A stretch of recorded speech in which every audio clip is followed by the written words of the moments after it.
Last video में students हमने अपने सैंपल क्वेश्चन पेपर का सेक्शन ए कवर किया था, जिसमें 1 से लेकर 20 जो क्वेश्चन थे वो एमसीक्यू से रिलेटेड थे। और इस क्लास में हम अपना सेक्शन बी को कंटिन्यू कर रहे हैं, जो स्पेशली 2 मार्क्स वाले हैं।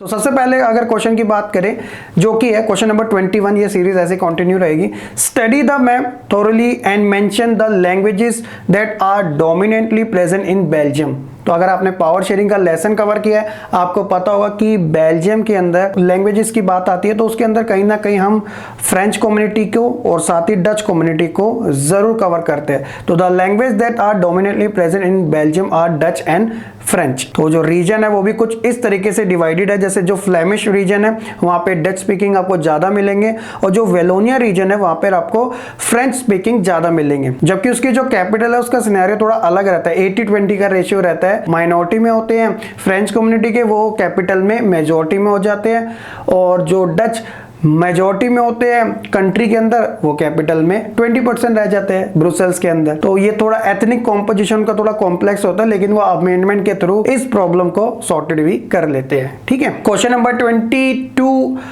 बताता है कि the most powerful weapon of the Spanish conquer was not a conventional military weapon at all, justify the above statement by giving the 2 reason.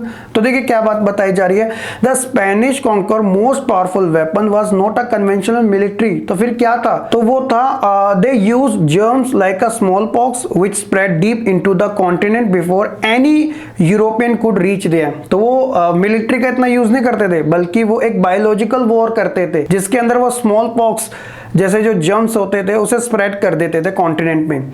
Americans originally inhabitants had no immunity against these diseases that come from Europe. तो Americans के पास इतनी ज्यादा immunities नहीं थी कि वो इन diseases से एक तरीके से फाइट कर सके। This diseases erase the whole community leading the conquest. This biological warfare in the mid 16th century made it easy for the Spanish to overpower the Americans. तो आप देख रहे हो, सिर्फ हर कोई वॉर फिजिकल वॉर नहीं होते, मिलिट्री वॉर नहीं होते, कुछ ऐसे वॉर भी होते जो जर्म्स के बेसिस पे भी लड़े जाते हैं।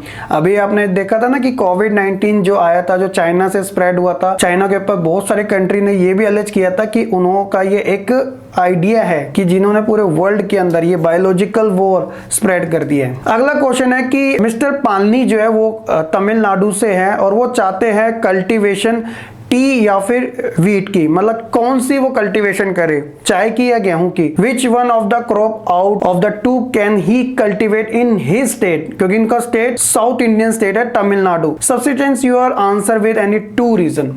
तो आपको कोई 2 कारणों की वजह से आपको बताना कि वो कौन सा चूज करे।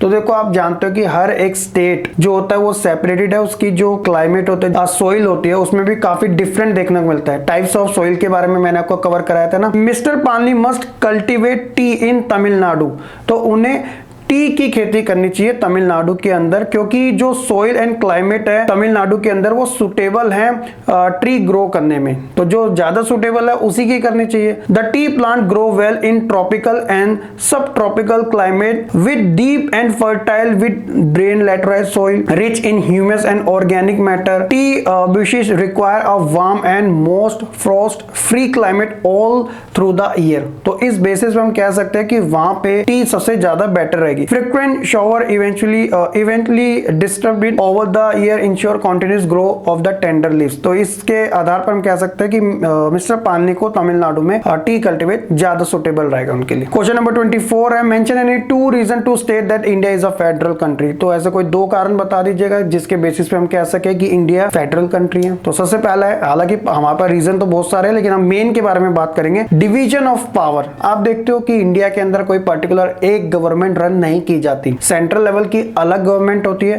स्टेट लेवल की अलग गवर्नमेंट होती है, इवन अब तो लोकल लेवल की भी हमें अलग ही गवर्नमेंट देखने को मिलती है। For example, division of power में हम देखते हैं the constitution of India clearly demarcates the power of the central and the state government and both have their separate area of jurisdiction. तो एक तरीके से पावर को सेंट्रलाइज ना करके इंडिया के अंदर डिसेंट्रलाइज किया गया। सेंटर की पावर अलग है जो पूरे कंट्री लेवल पे वर्क करेगी, और स्टेट की पावर अलग है जो अपने पर्टिकुलर स्टेट से रिलेटेड वर्क करेगी। The 7th schedule of the Indian constitution जो कि क्रिएट करता है union list, state list and concurrent list, यानी कि वो लिस्ट, वो सब्जेक्ट जो कि सिर्फ यूनियन से रिलेटेड होंगे, वो सब्जेक्ट जो कि स्टेट से रिलेटेड होंगे, और कुछ ऐसे सब्जेक्ट जिसके अंदर स्टेट एंड सेंट्रल दोनों मिलजुल के काम करेंगे, विच define the power and responsibility of the central and state government. ठीक है। इंडिपेंडेंट जुडिशरी, इंडिया के अंदर हम देखते हैं कि जो सुप्रीम कोर्ट है, हाई कोर्ट है, वो एक इंडिपेंडेंट जुडिशरी है। अगर कोई पॉलिटिकल पार्टी मेजॉरिटी के बेसिस पे इलेक्टेड होती है और वो गवर्नमेंट को फॉर्मेट करती है,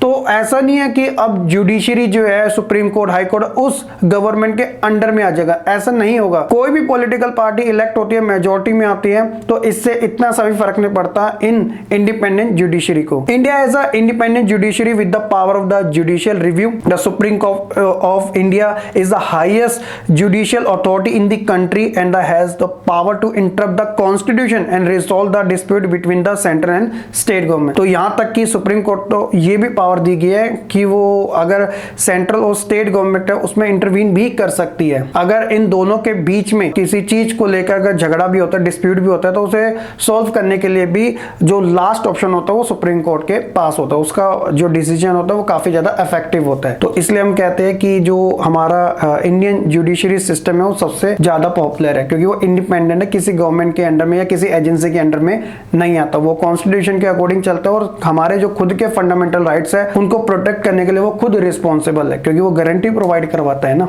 इसलिए। तो ये थे बच्चों हमारे सेक्शन बी से रिलेटेड क्वेश्चन नंबर 21 से लेकर 24 तक के 2 मार्क्स वाले क्वेश्चन। होप सो कि आपको काफी अच्छे से समझ आ चुके होंगे। नेक्स्ट हम सेक्शन सी, जिसके अंदर थोड़े ज्यादा क्वेश्चन है, यानी कि 3 मार्क्स वाले, तो उनके बारे में हम कवर करेंगे। मिलते हैं अपनी नेक्स्ट वीडियो में, तब तक के लिए खुश रहे, पढ़ते रहो और ऐसे ही आगे बढ़ते रहे।